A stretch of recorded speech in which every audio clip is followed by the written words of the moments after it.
Enclavada entre colinas y bañada por la calidez del río Algodonal, Ocaña se alza como un testigo silencioso de siglos de historia y transformación. Esta es la narración detallada de cómo Ocaña ha tejido su historia a través de los hilos de la comunicación. La prensa escrita. Con la fundación de Ocaña en 1570, la plaza central se convertiría en el epicentro de un sistema de intercambio de noticias y eventos que sentaría las bases para una comunicación más estructurada. El amanecer del siglo XIX trajo consigo la chispa de la imprenta y en ella el nacimiento de La Estrella, el primer periódico impreso de la ciudad. Pero se tiene evidencia que el primer impreso informativo fue Ecos de Ocaña en el año 1834. Y la historia comienza cuando se crea la provincia de Ocaña. Recordamos que la provincia de Ocaña se crea en el año de 1849 y en el 1851, es nombrado como gobernador provincial don Agustín Núñez, el mismo que construyó la columna de la libertad de los esclavos y el mismo que construyó la casa consistorial, lugar que fue destruido para hacer allí el Hotel Acaritán. Hasta los años 20 del siglo XX, Ocaña tenía fábricas de gaseosas, fábricas de velas, tenía imprenta, tenía medios de comunicación propios, semanarios por lo menos, es decir, tenía vida propia. El periódico Revista Mercantil del Club Ocaña fue uno tal vez de los periódicos que más impacto causó por la variedad y la organización de las personas que están escribiendo en ese periódico. Cuando algunos poetas como Adolfo Milanés, entre otros, participaban como periodistas del periódico El Tiempo y El Espectador y también crearon otros medios de comunicación locales para informar sobre los acontecimientos de Ocaña. Pero esa prensa escrita inicialmente tenía un carácter muy panfletario, es decir, estaba muy vinculado con las ideologías políticas. Yo destacaría en los periódicos del siglo XIX. La mayor parte de los escritores de finales del siglo XIX van a ser posteriormente intelectuales ya pesados de Ocaña. Los periodistas ocañeros en su mayoría fueron intelectuales y eso fue lo que caracterizó finales del siglo XIX y comienzos del XX. Normalmente se abordaba la vida cotidiana, los problemas propios de la región, las vivencias, el comentario mordaz de tipo político, por ejemplo, la crítica a la administración municipal en un momento dado. Era eso, era la cotidianidad, lo que la gente común y corriente vivía día a día, ¿no? Según los registros que hay en la Biblioteca Nacional de Colombia, donde está gran parte de ese material hemerográfico, Ocaña ha sido una de las ciudades de Colombia que ha tenido mayor cantidad de publicaciones periódicas en el siglo XIX. A partir de los comienzos del siglo pasado, han aparecido varios medios de comunicación que representaban la cultura de los ocañeros de la provincia de Ocaña. Algunos con éxito, otros no con el mismo éxito de los otros periódicos. Y fue algo muy interrumpido, es decir, tenían éxito durante unos años, pero se iban creando otros medios a medida que aparecían nuevas vertientes políticas e ideológicas. Aparecen ahí las primeras críticas literarias en esos periódicos de finales del siglo XIX. Algunos son de larga duración, como por ejemplo la Revista Mercantil, que fue órgano inicial del Club Ocaña, como el periódico El Progreso, y otros de corta duración. Ocaña se hace conocer a nivel nacional porque tienen intercambio con otros periódicos del país. Incluso hay debates entre los periodistas ocañeros con periodistas de otras regiones de Colombia.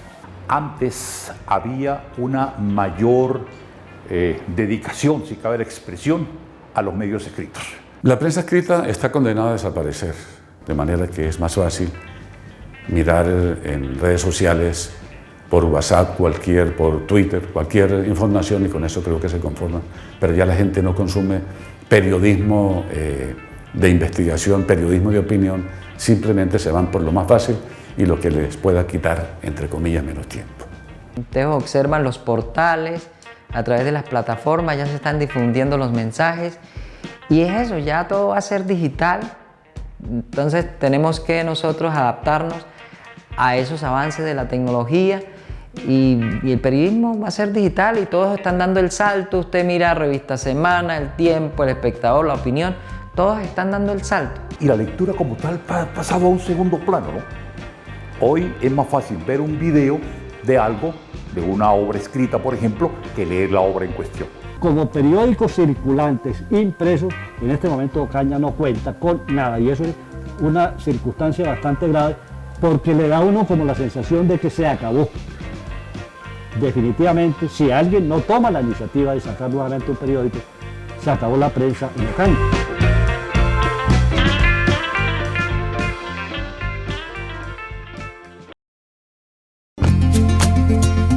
La radio.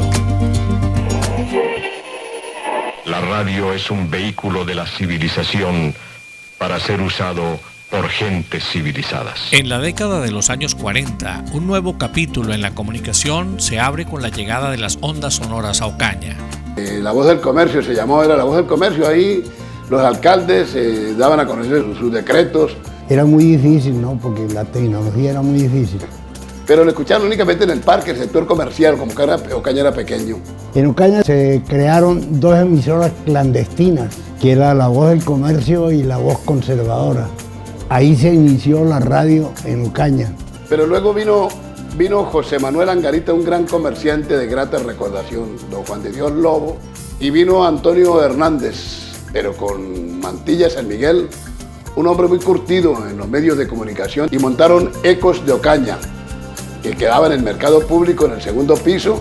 Yo comencé a la edad de 15 años y oía mucho a Radio Santa Fe y me enamoré de la voz del locutor y se me metió el gusanillo de la radio y luego le dije a mi papá que me conectara con el administrador de Ecos de Ocaña. Me encontré con un maestro, Alonso Fernández, es pamplonés, un edificio viejo, pero tenía como especie para hacer un radioteatro y hacían un programa con el maestro Rafael Contreras, tocaba el piano y cantaba nada menos en esa época Blanquita Sierra, eran programas en vivo.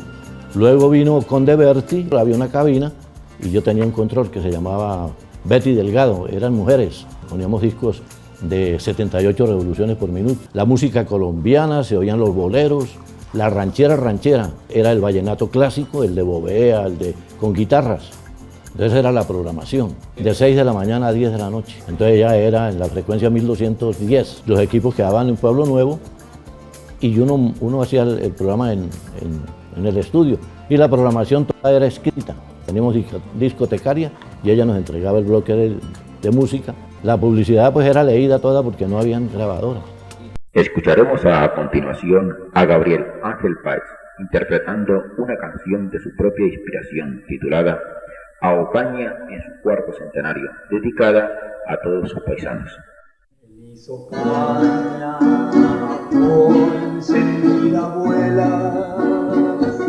Existía una sola casa en la primavera, los transmisores. Y para eso mandaban el sonido del estudio por línea física. Y eso recorría el mercado y las calles de Ocaña, por cables físicos. ¿Sí? Pero como siempre existe la maldad, alguien se dio cuenta que había una línea telefónica que era la del sonido y llegaban y con un alfiler atravesaban el cable así y hasta ahí llegaba el sonido. La vendieron luego a Cúcuta, a unos accionistas de Cúcuta.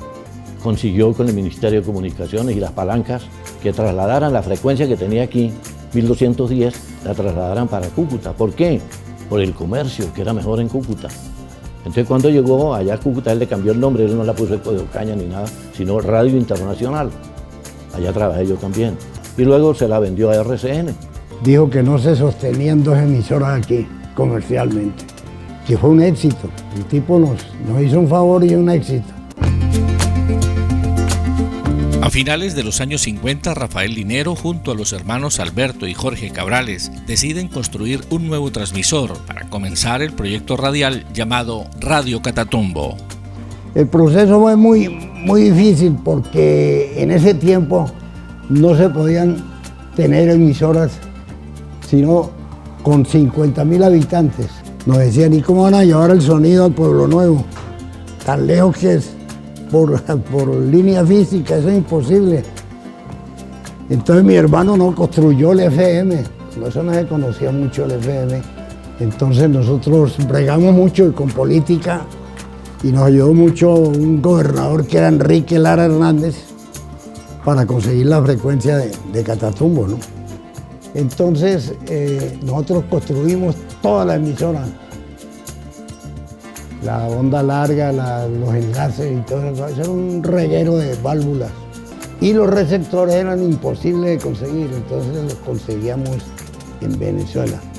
Y una vez montamos aquí una fábrica de excitadores para Caracol. Eso lo fundamos porque teníamos mucha facilidad de traer repuestos de Venezuela. Y entonces Mario Frick, un ruso, se vinculó mucho con nosotros y entonces al hermano mío le encomendaron hacer los excitadores de todo Caracol, ¿no? Creo que de los mejores ingenieros o técnicos de radio que tuvo Colombia era Alberto Cabrales Romero.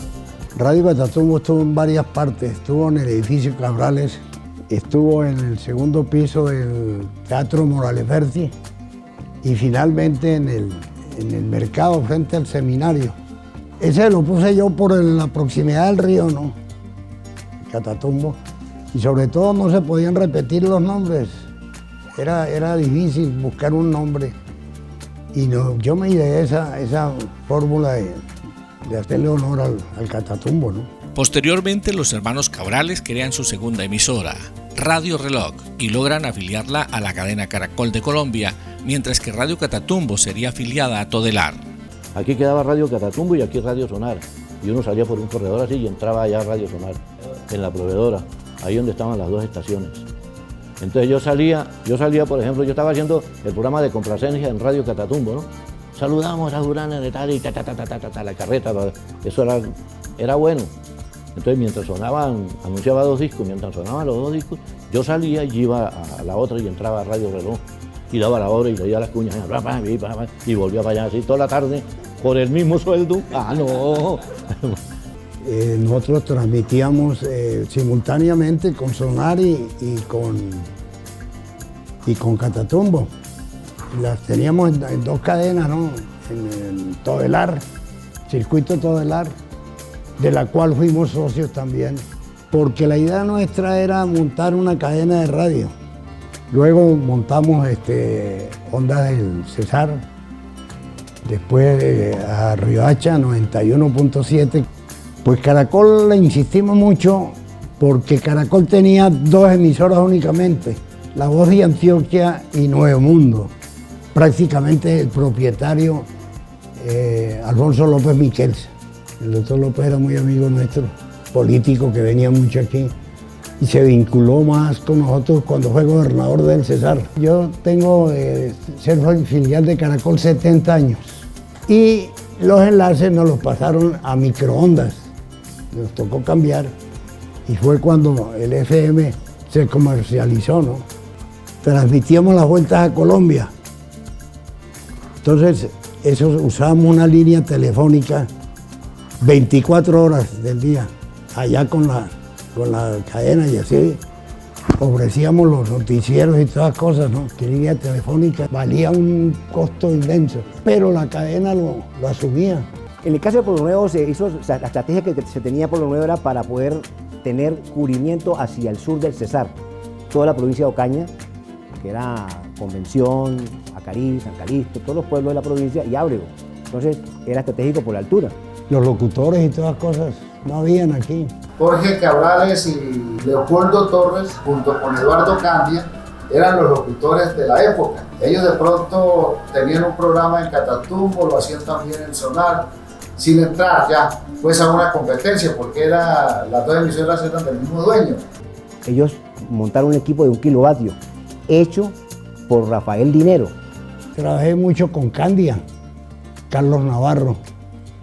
Pero la competencia como tal de la radiodifusión comenzó cuando la familia Cabrales Romero le vendió la emisora a la diócesis de Ocaña. Entonces esa la vendimos porque nos ocurrió lo mismo. 2 emisoras no resistían aquí comercialmente, entonces se la vendimos a la diócesis. Esa era un capital en ese tiempo, 1 millón de pesos. Se hizo con escritura pública y todas esas cosas. El obispo era Aristizábal, él le gustaba mucho la radio y persiguió la venta esa hasta que ocurrió. La mayoría de los técnicos en esa época nos iniciamos con equipos de válvulas. Esos locutores fueron muy connotados. 9 años tenía yo y yo era enfermo por la radio, que yo tenía que ser locutor. Me gustó mucho la parte técnica, ¿no? Como que yo era muy fanático de niño, de ver los discos, de ver el locutor hablando, de la manera como se ponían las cuñas, y pues empezó como a nacerme esa vena por los medios de amor. Me hice amigo de los controles de la época, de Luis Ernesto Castro, me hice amigo de Eduardo Candia. La participación como locutor fue primero en Radio Catatumbo, cuando ya era de la diócesis, en un programa que teníamos un grupo de personas que conformábamos Hombres Nuevos para un Mundo Nuevo. Cualquier día le solicité a Alfredo Vergel que me cediera un espacio para hacer un programa. En ese entonces, Vespertina Todelar. Estudié en Bogotá y cuando llegué a Bogotá me presenté donde Jorge Cabrales y donde Alberto Cabrales. En el 83 le dije que si podía ubicarme con ellos en Radio Sonar, y ahí duré con ellos 20 años. Mario Friki ya murió, el consentido de Caracol y todas las cadenas radiales. Y nosotros teníamos uno aquí en Ocaña que nos murió también, Hugo Eduardo Carvajalino.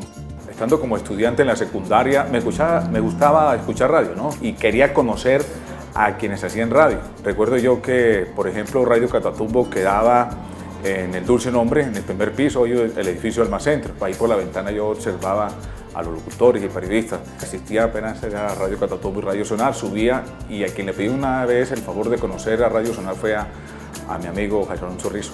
Comencé como corresponsal del noticiero Avance de Radio Sonar de Caracol, siendo estudiante de en ese entonces la Normal de Balones, ahora Colfernández. Y posteriormente me fui incluyendo poco a poco, porque el gusto mío realmente era la actividad deportiva, como locutor, como narrador deportivo. Pero Jorge Rolón García me dijo, necesito un comentarista. Se le mide y dije, claro, si esta es la pasión mía, el deporte. Y así fue como comencé, haciendo deportes en Radio Sonar de la cadena Caracol. Arrancamos como locutor control en Radio Catatumbo en 1989. De ahí tuve la oportunidad de trabajar hasta 1992 con Agustín MacGregor, un gran jefe. En el caso de Radio Sonar, pionera en instalar el sistema ADAS de un computador para manejar la pauta publicitaria y para manejar todos los jingles y también la música. Algo innovador en Ocaña. La FM como tal, pues llegó con la emisora Rumba Estéreo. En Ocaña, quien quería escuchar en la FM, le tocaba comprar unas antenas especiales para escuchar, sobre todo la gente escuchaba Olímpica Estéreo de Barranquilla. Pues RCN licitó para varias ciudades, entre esas Ocaña, ganó la licitación y lógico llegó con la emisora FM a la ciudad de Ocaña. Es decir, en 1991 fue cuando se inició la radio FM en Ocaña. Y en esta mañana de viernes 17 de julio de 1998 queremos compartir con ustedes los éxitos del mundo. Número 1 aquí en la UFM, lo que nunca te habían dado. En 1998 comienza la emisión de la emisora institucional de la Universidad Francisco de Paula Santander Ocaña, la UFM Estéreo, en el dial 95.2 FM. un proyecto iniciado por el estudiante Alberto Guerrero que se cristalizó en la dirección de Gustavo Adolfo Casadiego con la gestión ministerial adelantada por el parlamentario Armando Amaya Álvarez. Los estudios de emisión se instalaron en una oficina de la Casona y luego se trasladó a la sede La Primavera, donde funciona actualmente como una emisora de interés público. La emisora es parte del estudiante, del administrativo, del docente, es su sentir, es su estación, es la que coloco en el carro, es la que coloco en la casa, es la que coloco en internet, es por donde me entero de las cosas de la universidad y de la región. En la actualidad funcionan en Ocaña la emisora Radio Catatumbo en la frecuencia 1150 de amplitud modulada, Radio Sonar, que operaba en la frecuencia 1260 y que salió del aire desde el 16 de septiembre del año 2022 tras 51 años de emisión. En la frecuencia modulada opera la UFM Estéreo, Colombia Estéreo del Ejército Nacional, Acaritama Estéreo, hoy Sabrosa Estéreo, Colcaro Estéreo, Radiogógica de la Normal Superior de Ocaña y sin señal la emisora del Colegio La Salle. La radio trascendió las barreras físicas, conectando a los habitantes de Ocaña con el resto del país y del mundo.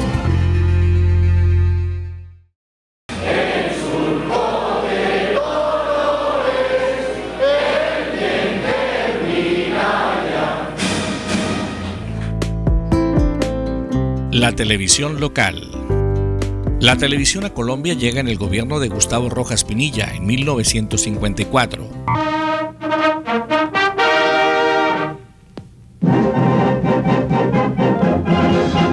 La televisión local inicia formalmente en Ocaña en el año 1994 y trajo consigo el fulgor de la televisión a los hogares ocañeros. La gente acostumbrando a escuchar noticias en las mañanas, pero ya tener la posibilidad de esas mismas noticias de pronto verlas registradas con video, con imágenes, que la gente misma pudiera expresar sus opiniones en torno al desarrollo de sus comunidades. Uno de los aspectos más importantes que ha venido también fortaleciendo el desarrollo de la ciudad.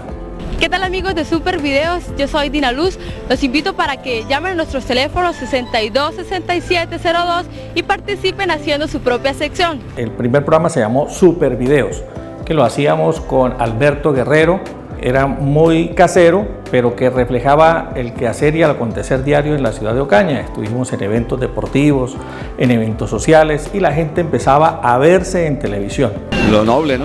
Le miraría el cuerpo. Los ojos. Las piernas. ¿Y tú? Lo mismo. Mentira, todo, de pie a cabeza. La difusión de la señal se hacía en dos sistemas de emisión, uno por el canal 5 del sistema parabólico y por la banda UHF en el canal 16, para lo cual se instaló una torre y antena en la azotea de la Torre del Conquistador. Se pensó en radiar la señal, por eso se exploró la señal UHF. En algún momento pensamos en hacer algún tema de interconexión con Pueblo Nuevo para brindarle mayor cobertura, pero la verdad que los costos no lo permitieron. Se hizo un intento para que la señal también se recibiera en Río de Oro, pero la verdad por las cuestiones técnicas no fue posible mantener una buena señal.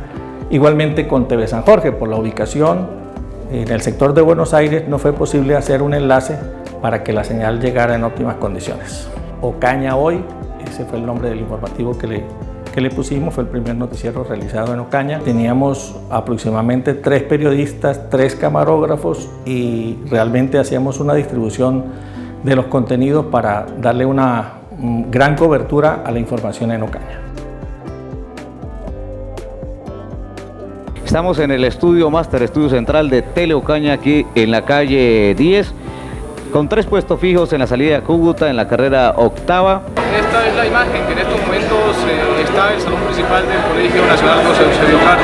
Las fuerzas más importantes representativas que tiene la provincia de Ocaña. Nos imaginamos que sobre las 3 de la tarde, porque habrán actos protocolarios en el Batallón Santander. Muy bien, esta es la imagen, en estos momentos podemos ver en el televisor de todos los ocañeros la imagen de la llegada del señor presidente. Estas imágenes corresponden a la carretera central. El presidente de la República de Ocaña, Ernesto Samper Pizarro, saluda a esta comunidad. Pues ahí está el aplauso del público. La entrada del presidente al Colegio Nacional José Caro, al salón de actos. ¿Qué tal, amables televidentes del canal TRO VJ? Bienvenido a nuestro programa. Amables televidentes, continuamos con el lente viajero. Trabajamos en análogo, se trabajaban con VH, pues prácticamente con betas. Todo lo hacía uno prácticamente cuando estaba editando o cuando estaba emitiendo también, porque pues yo aprendí a hacer cámara, edición y emisión.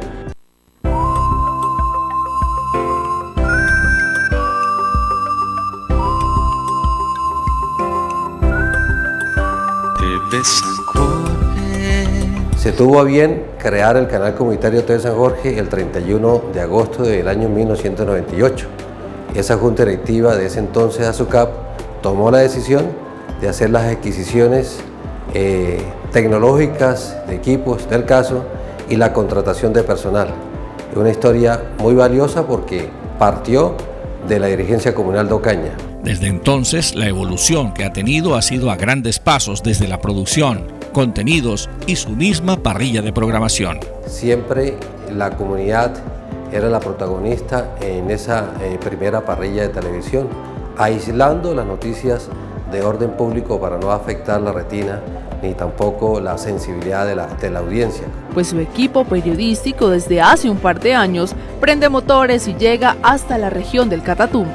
Contenidos con énfasis en lo social, en lo educativo, en lo cultural, en lo deportivo, en lo informativo y también generadora de opinión.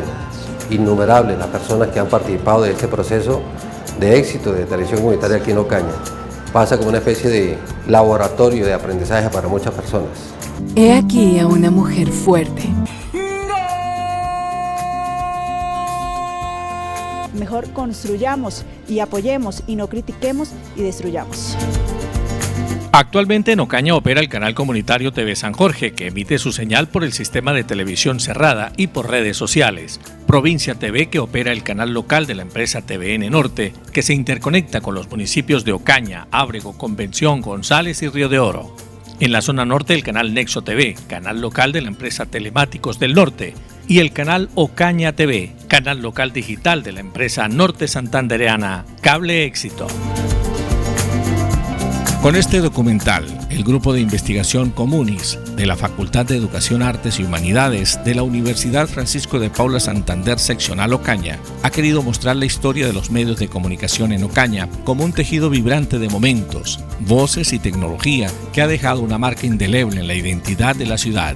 Cada capítulo, desde los susurros ancestrales hasta las redes sociales modernas, ha forjado un lazo poderoso entre las generaciones y ha permitido que Ocaña hable, escuche y se conecte con el mundo en formas asombrosas. Los medios de comunicación en Ocaña no solo han transmitido información, sino que han sido los narradores apasionados de los relatos de la ciudad, desde sus calles adoquinadas hasta sus colinas cubiertas de verdor.